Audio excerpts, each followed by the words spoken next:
चुनाव की तैयारी है। हमारे पिताजी वहाँ से चुनाव लड़ेंगे बरबीघा से, और उम्मीद है कि इस बार पार्टी उन्हें टिकट देगी। वो जनता मुझे कभी हराती नहीं है। बरबीघा की जनता अच्छी है, विकास समझदार के है। मामले में अगर पूछा जाए तो क्या ऐसा चीज़ बच गया है जो बरबीघा में होना चाहिए था, अभी तक नहीं हो पाया? उनका एक ही उद्देश्य है कि हम बरबीघा में कैसे लोगों को एक दूसरे से लड़ाकर बझा कर रखें। जो लोग वहाँ सत्ताधारी लोग हैं, जीते हुए हैं, कभी इसका प्रयास भी नहीं किए कि अनुमंडल बने। सोना दुकान अगर आप खेत में खोल दीजिएगा, चलेगा? नहीं चलेगा। बरबीघा में हर हाल में किसी भी सूरत पे किसी भी तरह का कोई अशांति नहीं हो, ना यहाँ कोई धार्मिक उन्माद। क्या है, आप जनता का विकास चाहते हैं, आज के प्रतिनिधि क्या है, उन्हें न्योता पुरते हैं, लेकिन ये नहीं सोचते कि जिस गांव में गए उस गांव के लोगों से जाकर बैठें और क्या वहाँ समस्या इस पे बात करें। कोई भी बड़ा छोटा नहीं होता है, नमक छोटा पड़ता है, खाना स्वादिष्ट बन जाता है। मेरा विजन कुछ नहीं है, विजन उनके विजन से मैं चलूंगा। मतलब जनता जो कहेगी आप वो करेंगे? वही करेंगे। देखिए, बिहार में इसी साल विधानसभा का चुनाव होना है। ऐसे में तमाम जो उम्मीदवार हैं, तमाम जो नेता हैं, वो चुनावी तैयारी में जुट गए हैं। हमारे साथ फ्रेम में जो शख्स हैं, बरबीघा से बिलोंग करते हैं, रोशन कुमार नाम है। पूर्व में बरबीघा नगर परिषद के चेयरमैन भी रह चुके हैं और सबसे मशहूर युवा नेता में से एक गिने जाते हैं। हम इनसे बात करते हैं क्या कुछ चुनावी तैयारियां इनकी चल रही है। सुनने में आया है, चर्चा ये भी चल रही है कि ये भी विधानसभा चुनाव की तैयारी कर रहे हैं। सबसे पहले तो स्वागत है आपका। धन्यवाद। आपके सभी तमाम दर्शकों को होली की हार्दिक शुभकामनाएं। और आपका प्रश्न है कि क्या चुनाव की तैयारी है? चुनाव की तैयारी है। हमारे पिताजी वहाँ से चुनाव लड़ेंगे बरबीघा से। किस पार्टी से लड़ेंगे? पिताजी कांग्रेस में है तो स्वाभाविक रूप से कांग्रेस से ही उनकी दावेदारी है और कांग्रेस से चुनाव लड़ेंगे। बहुत बड़ा क्षेत्र है बरबीघा, नामी क्षेत्र है। जदयू का सिटिंग उम्मीदवार वहाँ पे हैं, कांग्रेस में भी बड़े बड़े दावेदार वहाँ हैं। कैसे जगह बनाइएगा, कैसे क्या होगा, बहुत सारा। देखिए, जगह तो जनता बनाती है, और रह गया कि कोई है नहीं है तो टिकट पार्टी देती है। और हमारे पिताजी को टिकट नहीं मिला है, पहले भी नहीं मिला था, और उम्मीद है कि इस बार पार्टी उन्हें टिकट देगी। हमारे पिताजी, आपको पता होगा जैसे कि 2010 में चुनाव लड़े थे और निर्दलीय चुनाव लड़े थे। तो निर्दलीय चुनाव लड़कर 17,000 लगभग वो वोट लाए थे, और जो विनिंग कैंडिडेट थे उस समय के, जो जदयू के कैंडिडेट थे, उनसे मात्र 2-3-4 हज़ार वोट पीछे रह गए थे।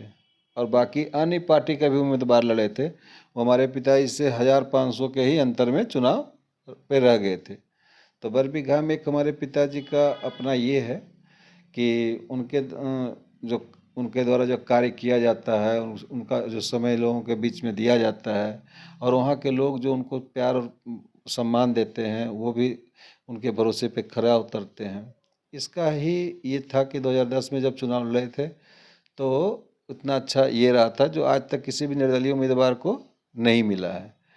और संजोग से चूँकि पार्टी का चुनाव होता है, टिकट पे वोट पड़ता है, कुछ जातीय बंधन, कुछ धर्म का बंधन, इसको इग्नोर नहीं किया जा सकता है। तो रह गया कि टिकट की बात, तो इस बार टिकट मिलेगा और एक अच्छे तरीके से हम लोग चुनाव लेंगे, और जनता पे भरोसा है कि वो जनता मुझे कभी हराती नहीं है।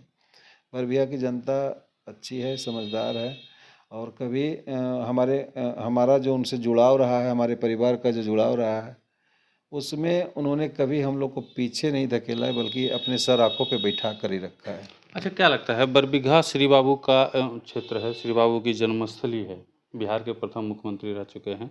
अभी तक जितने भी जनप्रतिनिधि आए, उनसे विकास के मामले में अगर पूछा जाए तो क्या ऐसा चीज़ बच गया है जो बरबीघा में होना चाहिए था, अभी तक नहीं हो पाया?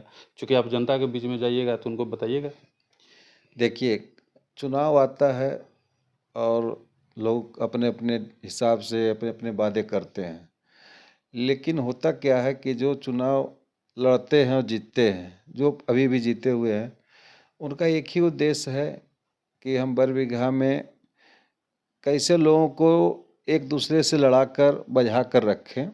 हर गांव में, हर टोला में, हर मोहल्ला में, मतलब कंपटीशन तैयार करें। कभी नहीं होगा कि किसी पार्टी के लोगों के साथ बरबीघा के विकास के प्रति बैठकर किसी एक ऐसे स्थल पे की चर्चा हो कि कैसे बरबीघा का विकास हो, इस पे चर्चा नहीं होती है और ये कमी है वहाँ के लोगों के, राजनीतिक लोगों में ये कमियां भी है। और रह गया कि उन क्या वादा होता है, क्या ये होता है, तो बरबीघा में कॉमन वादा होता है आज के दिन में कि अनुमंडल बना देना। तो जो लोग वहाँ सत्ताधारी लोग हैं, जीते हुए हैं, कभी इसका प्रयास भी नहीं किए कि अनुमंडल बने। अगर प्रयास करते तो जरूर उनके द्वारा पहल होता और ये होती। अनुमंडल सबसे प्रायोरिटी चीज़ है।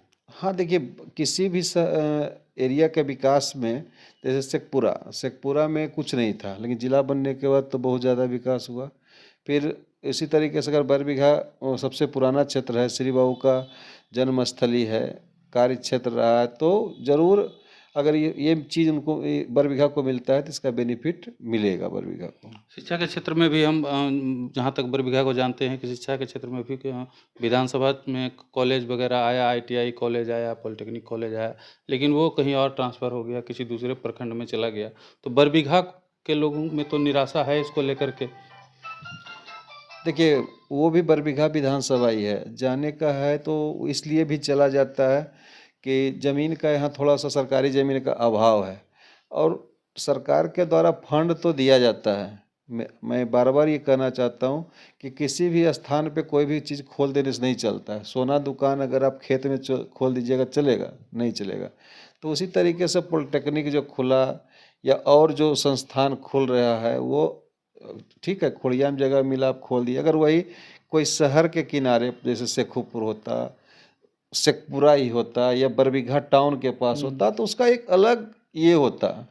ठीक है, अब ज़मीन नहीं था या कम था तो आप अरबों अरब रुपया वहाँ लगा दिए, तो 1 करोड़ रुपया, 2 करोड़ रुपया, 4 करोड़ रुपया, 5 करोड़ रुपया ज़मीन में भी लगाते, ताकि एक उसका भविष्य बहुत बड़ा रहता। जनता के बीच आप मान लीजिए कि टिकट मिल जाता है, पार्टी टिकट दे देती है, जनता के बीच जाइएगा तो जनता पूछेगी कि अभी तक बरबीघा में क्या क्या उपलब्धियां आपकी हैं, इसको भी तो गिनवाना पड़ेगा। देखिए, बरबीघा में जब से हम लोग रहे हैं और हम लोग का परिवार रहा है, लगभग 20 वर्ष से हम लोग को जनता का प्यार और आशीर्वाद मिला है। हम लोगों ने यहाँ के लोगों को सबसे पहले मान सम्मान और जो होता है शांति, इसको हम लोगों ने कायम कराया कि लाख लोग चाहे, कुछ कुछ घटना ऐसे होते हैं जो आपको पता है, आप चूँकि आप उसका ये रहे हैं, तो बहुत सारे लोग चाहते हैं कि बरबीघा में शांति रहे। तो मेरा यही रहता है कि बरबीघा में हर हाल में किसी भी सूरत पे किसी भी तरह का कोई अशांति नहीं हो, ना यहाँ कोई धार्मिक उन्माद पैदा हो, ना कोई इस टाइप का कार्य ये हो कि लोग आपस में एक दूसरा के प्रति ये हो। तो यही है कि हम लोग चाहते हैं कि सबसे पहले शांति हो। और आज के जो जनप्रतिनिधि हो गए, खासकर बड़े प्रतिनिधि, उनसे हम कहना चाहते हैं कि सबसे पहला चीज़ क्या है, आप जनता का विकास चाहते हैं। आज के प्रतिनिधि क्या है, उन्हें न्योता पुरते हैं। आज का विकास क्या है, आपके यहाँ मुंडन हुआ तो आप चले गए, तो आप हमारे लिए अच्छा हो गए, हम आपके यहाँ चले गए, हम आपके लिए अच्छा हो गए। तो जनता को विकास भी चाहिए, ठीक है, आप लोगों के बीच रहिए, अच्छे से जाइए, उसमें समय दीजिए, उस पर नहीं जा रहा हूँ कि नहीं जाइए। लेकिन आज के दौर में किसी भी बड़े प्रतिनिधि जो हैं उनसे बात करते हैं, हम तो जनता के बीच रहते हैं, उनके दुख सुख में जाते हैं, उनका न्योता पुरते हैं, लिफाफा देते हैं और चले जाते हैं। लेकिन ये नहीं सोचते कि जिस गाँव में गए उस गांव के लोगों से जाकर बैठें और क्या वहाँ समस्या इस पे बात करें।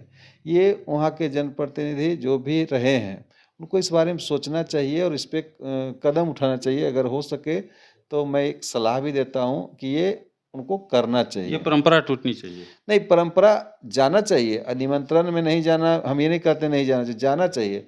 लेकिन आप वहाँ अगर जा रहे हैं तो वहाँ का समस्या भी जानिए। ये नहीं कि गए 100-200 आदमी वहाँ भीड़ में है, दूर से ही आपको प्रणाम पाती किया, आप उनको प्रणाम पाती किए, न्योता लिफाफा दिए या 10 मिनट रहे और चले गए, तो ये तो ठीक है, ये चलेगा। लेकिन आपको वो भी समय निकालना पड़ेगा कि उस गांव में जहां आप निमंत्रण के लिए जा रहे हैं वहां क्या समस्या है, ये भी आपको जाननी चाहिए। चलिए, अब हम आते हैं कांग्रेस के नए प्रदेश प्रभारी को जिम्मेदारी मिली है कृष्णा बारू जी को। इसको आप किस तरीके से देखते हैं? चूँकि जितना भी पहले का जो समीकरण था, प्रभारी थे, प्रदेश अध्यक्ष के साथ उनका तालमेल अलग था, और अभी जो नए प्रदेश प्रभारी बने हैं उनके साथ तालमेल अलग होगा, तो टिकट मिलना ये भी तो बहुत बड़ी चुनौती एगो होगी। देखिए, जो नए प्रदेश प्रभारी बने कृष्णा लावरुल जी, वो हम पर्सनल नहीं मिले हैं, ठीक है, हमारे पिताजी मिले हैं उनसे। तो एक युवा हैं और उनका विजन है, ठीक है, वो उनका स्पष्ट कहना है कि जो लोग मेहनत करेगा, जिसका ज़मीन पे पकड़ होगा, उसको हम लोग टिकट देंगे और उसको मान सम्मान देंगे।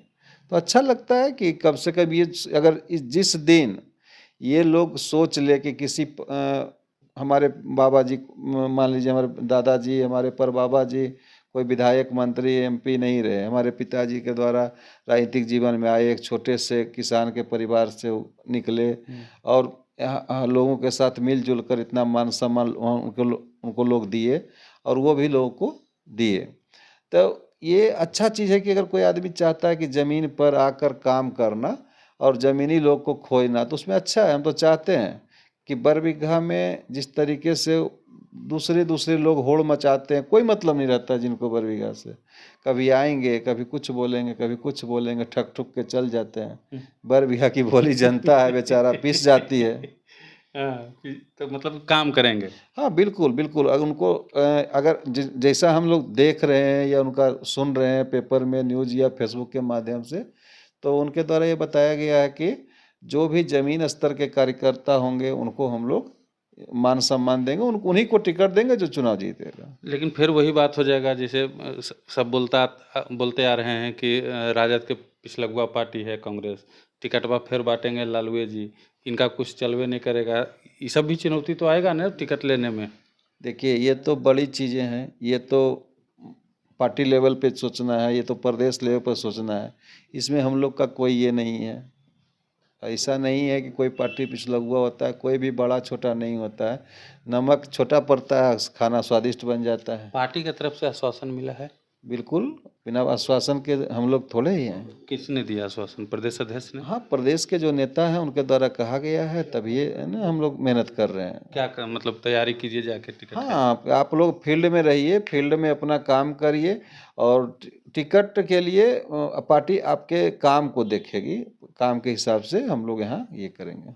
अच्छा चलिए, टिकट मिल गया, सब कुछ हो गया, चुनाव लड़ गए, जीत भी गए।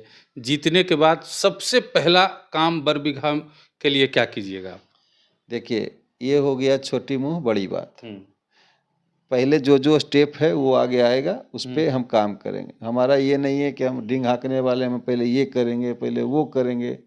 हम पहले एक प्रॉपर चैनल से चलेंगे, टिकट लेंगे और बरबीघा के लोग को विश्वास होगा तो हम लोग चुनाव जीतेंगे। उसके बाद आपसे बैठेंगे और वहाँ के लोग के साथ बैठेंगे और विजन तय होगा। मेरा विजन कुछ नहीं है, विजन उनके विजन से मैं चलूँगा। मतलब जनता जो कहेगी आप वो करेंगे? वही करेंगे। जो जैसे आपके पास गए, मान लीजिए आपको उजला शर्ट पसंद है, हम आपको काला दे रहे हैं, उसका दाम इससे 10 गुना महंगा है, लेकिन आपको जब पसंद ही नहीं है तो विजन क्या है? अच्छा, बरबीघा की जनता से कुछ कहना चाहेंगे? नहीं, बरबीघा की जनता को कहने से ज़्यादा वो हमको मान सम्मान सब दिन दिए हैं, तो हम उनको क्या कहेंगे? उनको हम प्रणाम करना चाह देंगे और उनका आशीर्वाद और स्नेह जो बना हुआ है वो बना रहे।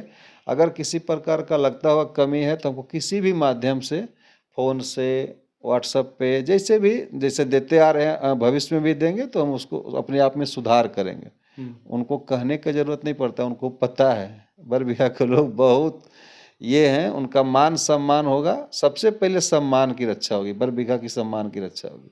चलिए देखिए, बरबीघा के सम्मान की रक्षा होगी। हालांकि अभी बहुत समय है, विधानसभा चुनाव में बहुत सारी चुनौतियां भी हैं रोशन कुमार के सामने। टिकट लेना चुनौती है, चुनाव में उतरना चुनौती है, जीतना चुनौती है, जीतने के बाद भी बहुत सारी चुनौतियां इनके रास्ते में आएंगी, रुकावटें भी बहुत सारी आएंगी। सब रुकावटों को पार करते हुए, सब चुनौतियों को पार करते हुए देखते हैं आने वाले दिनों में ये किस तरीके से बरबीघा के विकास को गति प्रदान करते हैं।